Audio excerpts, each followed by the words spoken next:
Do you regularly suffer from bouts of feeling low and there never really seems to be a significant reason for it? Do you find that sometimes you act in ways that actually keep you feeling like that? You kind of sustain that low feeling. Do you frequently feel out of control and behave in ways that later you regret and feel a sense of shame about? Do you struggle to like yourself and therefore do anything at all to improve yourself or your situation?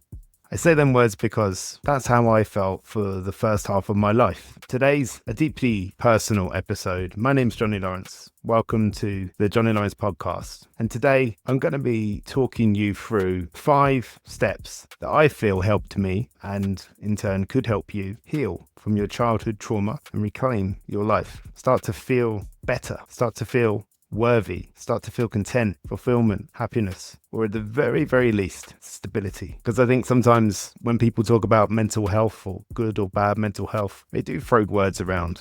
Words like happiness and fulfillment and contentment. But I think at a base level, when somebody is really struggling, they would take stable anytime. So for me, good mental health is about stability. It's about creating stability. It's about being able to wake up in the morning and just feel like you can trust life. That you can trust the people in your life, the places in your life, the things in your life. You can trust your environment. I think it's very important. And you will experience most likely moments of happiness and fulfillment and contentment. And that's cool. But to expect it all the time is not only unrealistic, I would probably go as far as to say it's not good for you. It's not good for you to be one state all of the time. Our emotions are supposed to flow. And I think sometimes when we chase happiness, we're setting ourselves up for disappointment in some kind of way.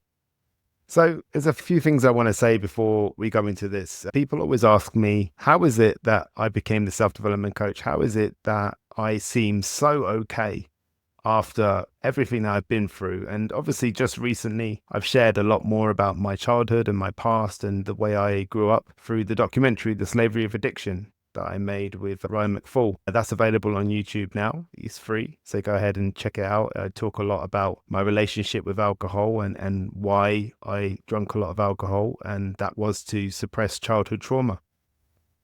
When I was younger, my father was very, very violent. He used to beat me, my 2 brothers, my sister, and my mum on a regular basis. He was both physically and mentally abusive. He used to tear strips of us verbally. Very, very scary guy. He used to shout a lot.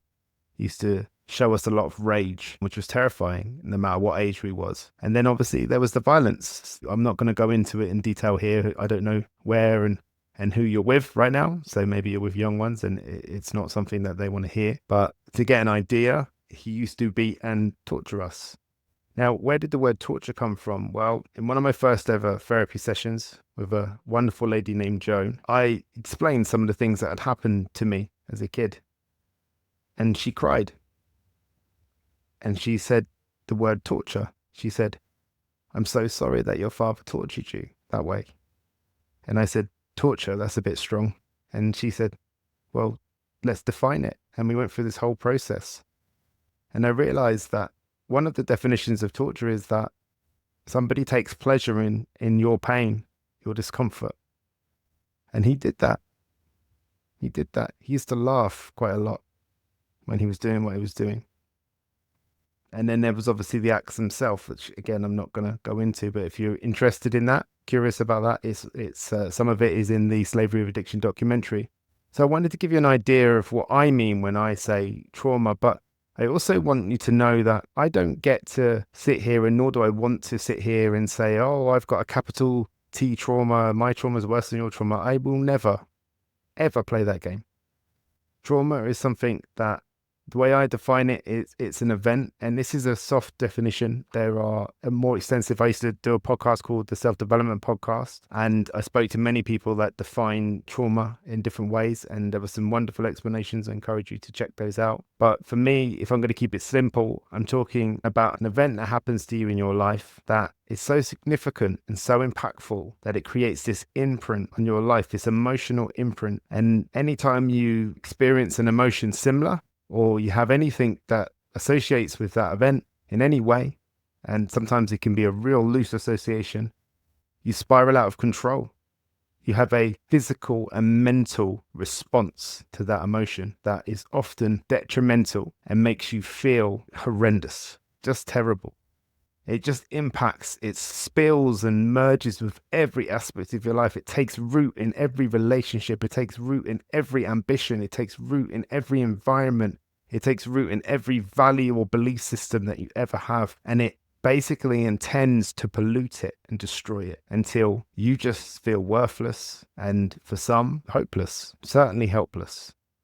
It wasn't until my 20s, really, and until I met the lady that I'm now married to, where I really realized that. And I think I did it for her, because she was somebody that I was just so in love with, and I just feel so lucky to have in my life that I didn't want to mess it up. And I knew that I needed to sort this thing out. I needed to stop sabotaging my relationships in general, but specifically with her. And things were going on in my life that were just basically indicating that I needed to deal with this problem, that I needed to face it. So I've got like 5 areas I'm going to look into. Now, by no means is this advice as such. It's just me sharing what I did, because that's the question I get asked. What did I do? Now, these are the areas, and it took me a while to figure this out. I've written some notes down because it was really difficult to articulate and systematic. I don't know if you want to call it that. But the first one was, and it had to be this, I had to acknowledge and validate my experience. I have this thing I call the 4 stages of behavioral change. And the first one, if you're going to change your behavior, the first thing you have to do is you have to become aware of what it is that you want to change. Second, just for those that are wondering what the other 3 are, is accountability, acceptance, and action. And I plan to do a podcast on that in the future. But you cannot change what you are not aware of. You cannot change what you won't acknowledge, and you cannot change what you don't validate, because if you don't validate it, it doesn't belong to you. If it doesn't belong to you, then you don't have the freedom to change it. You cannot heal what you do not acknowledge, what you're not aware of. The first and often most difficult step is to fully accept that what has happened to you was traumatic, and that your feelings, be them shame, anger, sadness, fear, are valid. That feels like weakness. That feels like accepting defeat to some people. It certainly did for me. I thought I was being brave. I thought I was being tough by not allowing myself to admit to myself that these things that my father did had damaged me deeply, had changed the way I saw the world, changed the way I experienced the world, changed the way I felt within the world, that I felt unsafe all of the time. And I had convinced myself as a kid that I was this weak and fearful kid, because that's how it felt all of the time. And it wasn't until I started working in therapy that I realized that actually what I'd been is brave. Because here's the thing, if you have something going on like this in your life, if you have an event as a kid, and again, it can be anything, it really can. You could have witnessed something, you could have experienced something, you could have heard something, it could be anything. If it is affecting you and you believe it's affecting you in this way, then it is real, it's trauma. But the first step has to be that you have to acknowledge it. And the way I did that was I had to become aware of it. I had to hear myself say it. The human beings, we organize our mind through conversation. And I wasn't going to sit there and talk to myself about it. And in fact, very often I'd sit on my own with alcohol as a way to connect to emotion and escape, which is a complete contradiction. It wasn't until I went to therapy and I started talking that I started to hear myself for the first time. And then I wanted to make sense of the words I was saying, because once I got into the flow of speaking and I stopped trying to control what I said, I started to hear how I really felt. And that needs to be done in a safe environment and with a person who's qualified to do that. And that's what I had done. I'd gone and I'd sat and I was having these conversations and I was starting to acknowledge what had happened to me. And then the person I was working with started to encourage me to validate that, to just believe and acknowledge that that happened and that I felt that way. When traumatic events happen to us, some of us can downplay those events. We might even want to change those events. We might even want to change how they happened in our life, because we can't bear to accept that this thing happened in the way in which it happened. That's too much for us. And in order for us to function and move forward, in some cases avoid, most cases avoid, I have to reimagine this event in a less traumatic way, which is not validating it. That's reimagining it. The first point is to acknowledge and validate it. Trauma often teaches us to minimalize, ignore, or blame ourselves. Reversing that narrative is essential. And that's the thing. We go through life thinking that this thing that happened, perhaps, happened because I'm a bad person, or in some way I asked for it, or I deserved it, or Of course, this thing happened to me because I'm stupid, I'm worthless, I'm whatever the narrative then becomes, and it just pollutes us. It sounds like a really heavy word, but it's like an emotional cancer, trauma. It pollutes every aspect of your life until it takes you completely. What's some of the things you can do with it? Well, you can look into therapy. And there was a podcast I did with Kitty Alice from Counterpoise. And I believe the offer is still there, about Johnny 10 to get a discount on therapy and talking therapy or whatever type of therapy that you think would work for you. But if there's something you want to do for yourself, go out today, buy yourself a cool notepad, one that you're quite excited about. You might go, Johnny, I don't get excited about notepads, but whatever. Just buy a notepad and just start writing. Just start writing what happened to you in your own words, from your perspective. Let it be raw. Let it be unfiltered. Let it be emotionally honest. And then I want you to read it back when you feel brave enough. Look for the things that make sense. Look for the things that don't make sense. Look at it through the eyes of empathy and compassion. One of the things that helped me see things the way that they really were was a lot of things happened to me, say, when I was 8. And when I had an 8-year-old, I was able to see for the first time and say, oh my God, I can't imagine those things happening to my 8-year-old. And it really helped me connect and go, man, no, wow. And it allowed me to be empathetic to myself, compassionate to myself, to understand why I might sometimes feel or say or act or behave in a certain way. And it allowed me to be compassionate to that behavior. So go out and buy something, buy a book, start writing stuff down. There's a real power. You can say things, you can think about things, but writing them down has this profound impact. I certainly experienced that a lot when I was writing my book. The next one is build a safe and supportive environment. You have to do this with people. You can't do this alone. The lone wolf doesn't survive. Trauma thrives in isolation and secrecy. It likes to be the only one there whispering the meaning of your trauma into your ear. It likes to be the one that directs you and makes you feel and believe certain things that aren't true so that it can take hold. It can be dominant. It's a self-serving demon that lives within our head, and it thrives on isolation and secrecy. Anyone that dares to challenge it will be labeled as a bad person. You'll start to feel very paranoid, distrusting of others, because they're challenging the narrative that you have created to keep you safe because you're not ready or willing to look into the one that's really going on, the trauma, and see it the way it really happened and realize that it wasn't your fault. It's interesting with trauma how we will aggressively at times defend it even though we don't want it, because healing flourishes in safety and connection. It's only when we start to hear other opinions about what happened to you. It's only when we start to see the empathy and compassion in someone else's eyes as they hear about what happened to you, do you really start to challenge that narrative and start to think to yourself, wow, they're crying. I was once in the south of France with some friends, and one of my childhood friends and I grew up together, and he'd witnessed quite a lot of these beatings and had taken a view of it very similar to mine as we were growing up. And for some bizarre reason, we were sat and we were laughing and joking about a time when my dad beat me in front of my friends. It was just the way we dealt with it. It's not something I'm proud of or anything like that. And one of my other friends wandered off, and we thought he was going to the loo, and he'd been a while. So I went off to check on him, and he was in the kitchen crying. And he said, I don't know why you think those things are funny. They're horrible. I can't imagine that happening to you as a child.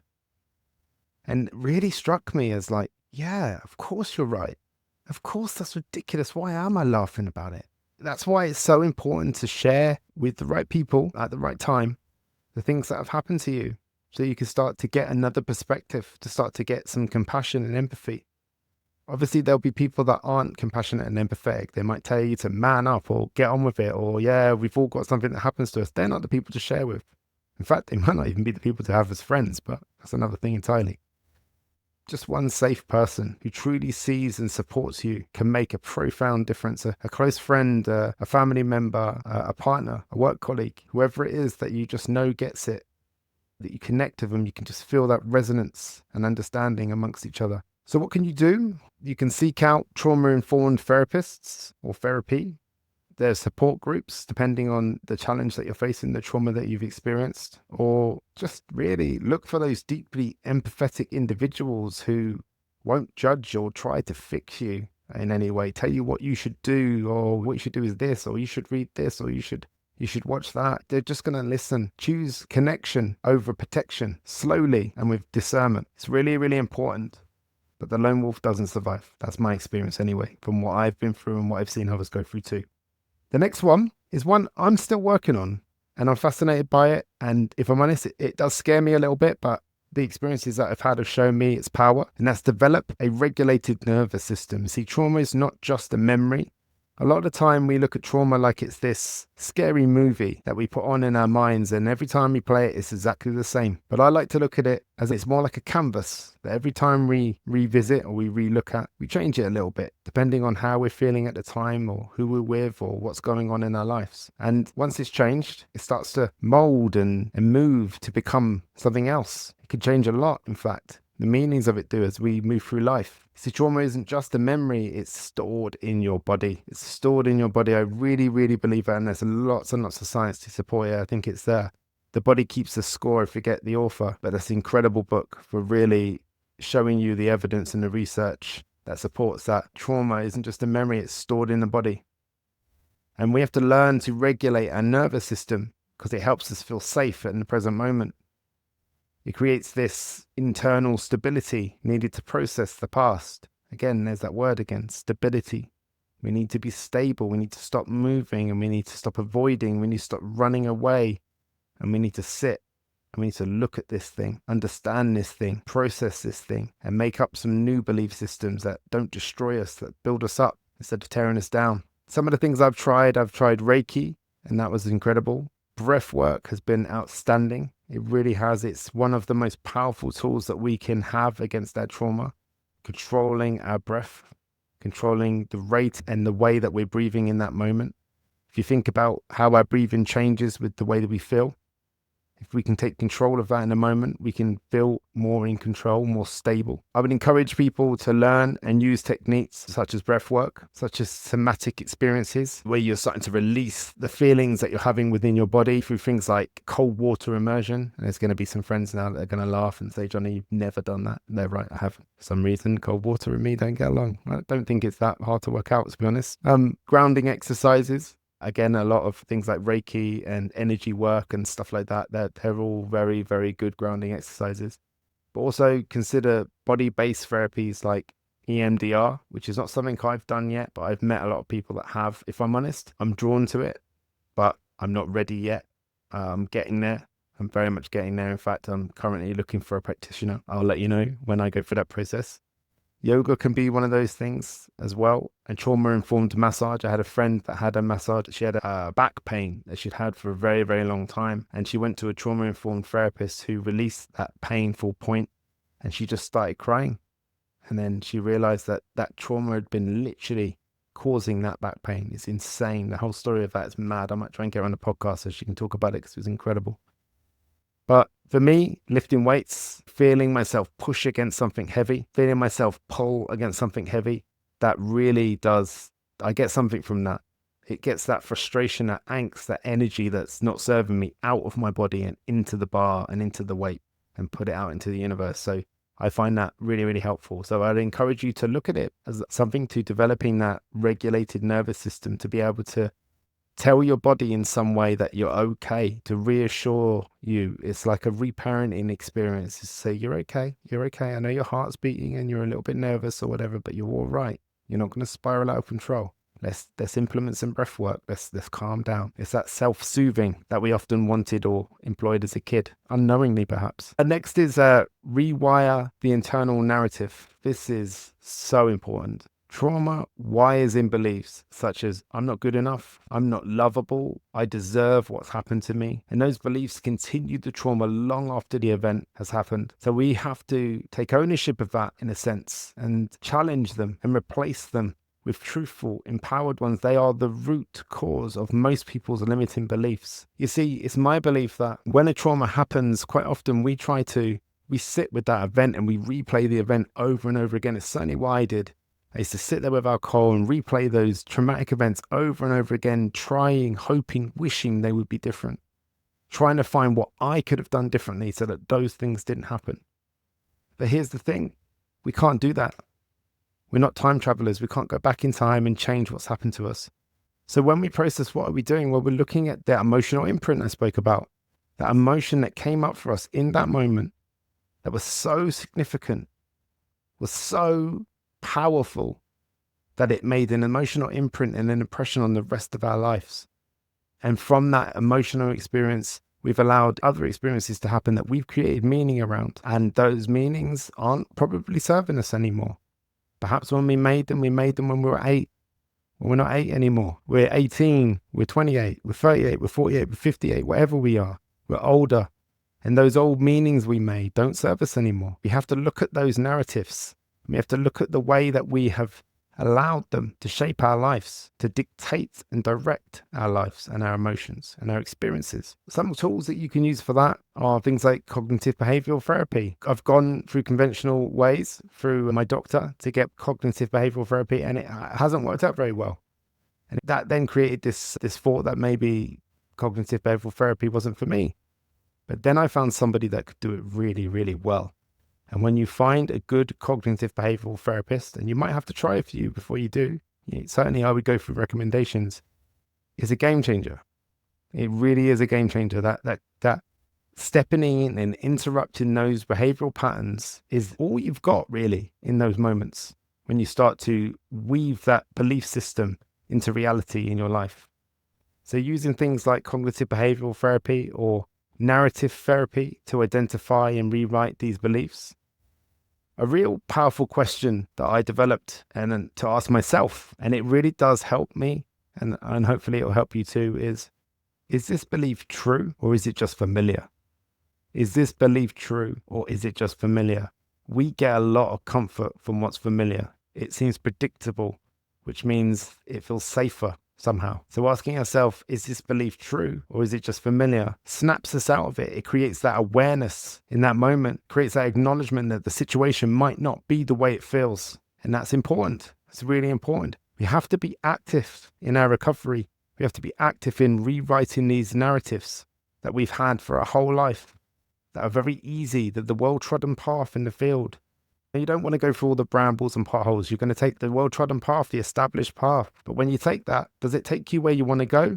Or does it take you to the same old place where you don't want to go, where you feel miserable, shameful, regretful, and you end up self-loathing? The last one is integrate, don't erase. Integrate, don't erase. You're not trying to delete your past. You're learning how to live with it in a way that no longer controls or defines you. It's a bit like grief. You don't ever get over losing someone you love. You just learn and you just practice living without them. That's what I found beneficial. Don't erase your past. Don't try to delete your past. Learn how to live with it. Don't let it control or define you anymore. Integration means placing the trauma in your timeline without letting it dictate your identity or your future. I found it better to integrate, to make it part of my story, to take the bravery, to take the lessons, to take the feelings, emotions, the consequences, the actions, take it all, put it together and acknowledge it and validate it. Integrate, don't erase. What can you do? You can shift your focus from why did this happen to me to what can I build from here? You can't change what happened before now. But right now, I'm not going to allow my past to dictate my future. So I'm going to turn my wounds into wisdom. And if you're ready, perhaps you could use your story to empower others. And it doesn't have to be publicly. It could just be in small circles of people, private rooms, whatever it is. Maybe it's just a person that you're spending time with and you're starting to realize that you share something unfortunate in common, and you want to show them that you can be okay and that you can work through it. And I really hope that this episode has helped you. And as you can tell, I do this because I want people to be okay. I want to help. I want to find a way to get people to shift and to move into that better version of themselves, and for them to feel well and okay, and to be able to do the things that make them feel well and okay. So if you feel like this has been beneficial, insightful, helpful in any way, please share it, not for me, but for them. Maybe it's something they can listen to in their car on a dog walk or whatever, and maybe they can get some insight out of it. They can get something that gives them a little bit of hope. Because when you feel the way that we felt, hope is everything. As I mentioned, The Slavery of Addiction is available on YouTube. It's free. Go and check it out. Please do give me feedback. I love hearing how it's helped you or what insights you've taken from it. And remember, don't just listen to this podcast. Live it. Put the effort in. Choose your attitude and live your truth. Thank you very much. And I'll see you next week on another episode of the Johnny Lawrence Podcast.